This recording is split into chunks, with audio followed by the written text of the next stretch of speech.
Subscribe, turn on those notifications, and enjoy the video. Wrestling is full of characters and gimmicks. There's bad ones, there's good ones, but at the end of the day, everyone has some sort of gimmick, unless you're Roderick Strong. Breaking that character in the old days was seen as a huge offense to the company, but nowadays kayfabe resembles a brick placed in 1853 that's been hit with a hammer every day since being placed by a 350-pound Samoan. Basically what I'm saying is kayfabe's more dead than Dolph Ziggler's main roster career is. I'm D-Wick, and these are the 10 times wrestlers broke character.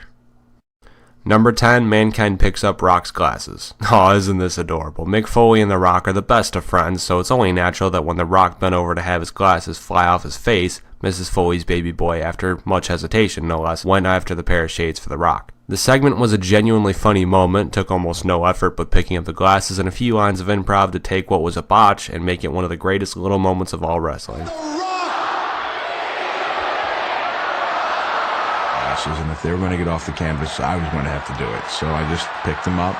The WWF universe. But in the world of Mean Gene, a pipe bomb is a simple fuck it. As when a SummerSlam sign fell behind him, he cut his interview with the Intercontinental Champion Ravishing Rick Rude short with his profanity. Again, this is a classic moment that not only has been well remembered, but is even joked about in the company itself on YouTube multiple times. Mean Gene may have been the ultimate professional, but his one gaffe was a great one. Gentlemen, as you know, the Ultimate Warrior. Fuck it. It's publicly stated that, damn it, who put that up? Is that $200 an hour? Number 8, 7. Suppose I should have made number 7 on the list, but then again, I'm not 12 years old, so like Mean Gene said, fuck it. 7 was an interesting gimmick, if to you an interesting gimmick takes an interest in watching children. Yeah, he was a pedophile, or at least to be assumed, that's what the vignettes seemed to point to, but we didn't exactly get too many answers from the character itself. Many people saw the gimmick as stupid and tasteless, including Dustin Reynolds himself, who was the man behind the creepy white pervert mask, who clearly had some problem with it as he came out on his debut night with a gimmick and completely trashed it, calling it ridiculous, making fun of WCW for creating it, which is just a slight kayfabe crusher. Number 7, Triple H is too sweet. Not NWO too sweet. He wasn't. Fuck it. The front row is usually reserved for the hardcore fans, as who else really cares that much about touching maybe 2 wrestlers? While sometimes in the front row you'll find yourself a young child. No, not Izzy, annoying little Bailey brat. Sasha, you did the right thing making her cry. During a match where John Cena seemed to be getting his ass kicked, Triple H noticed a young boy that was crying. Now, we're not sure if he was crying because of John Cena getting beaten up, or because the kid thought that Triple H was coming over to bury him, but hey, lucky kid ended up getting a hug of consolation to make him feel better, and apparently got some free merch afterwards. If only getting free shit was that easy for adults. Like this video and then click the link at the top of the video description.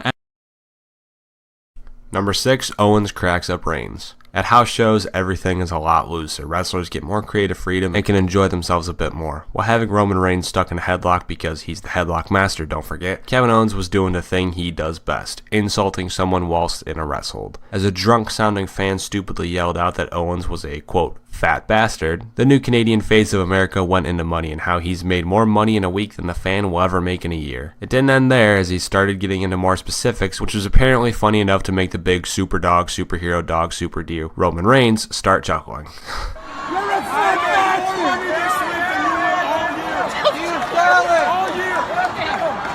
I got 35K just in royalties.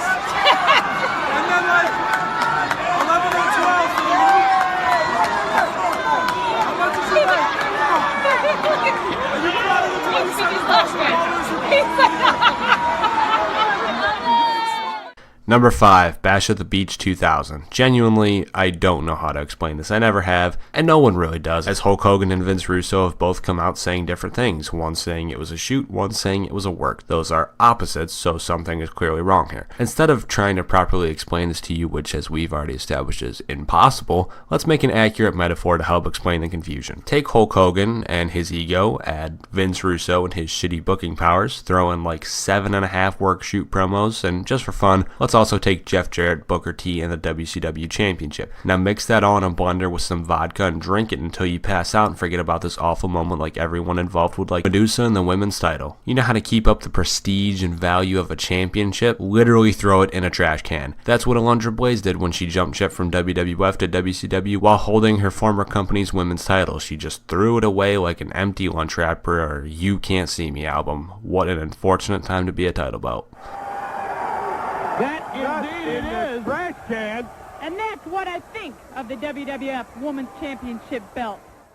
Number 3, the MSG curtain call. The original broken character, no, not, well, yes, you, please break Matt Hardy already. Back in 1996, when the Clique was running rampant and fucking with everybody's day, they did that very same thing to Vince McMahon, as on the last night of Kevin Nash and Scott Hall's WWF contract, all 4 members of the backstage political dickhead group came together in a sweaty embrace, which someone ended up recording Rest in Peace kayfabe. Yeah, Vince wasn't too happy about this, but fun fact, the punishment ended up landing on Triple H, who lost his King of the Ring win that year, and of course, as we know, Steve Austin would win the 1996 King of the Ring instead of Triple H, which led to Austin 316, which led to WWF winning the Monday Night Wars. Maybe this is looking too far into the butterfly effect, but maybe it's possible had these 4 dickheads not gone and tried ending the business for hugs and cheers, WCW might just have won the war. Number 2, the Montreal Screwjob. The most infamous WWE moment of all time? Yeah, Vince breaking his role and exposing himself as the owner of the WWF and screwing Bret Hart out of the WWF title and having him leave the company for WCW? Yeah, this will always be the best and worst thing ever. I'm pretty sure that's what infamous means. Don't get me wrong, this moment's huge, but who wants it to end on such a predictable note? Not me, so instead,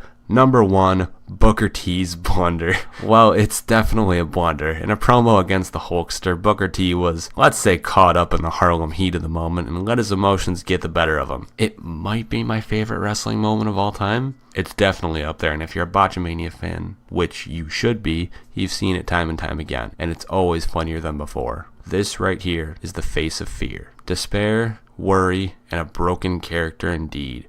Booker T, thank you.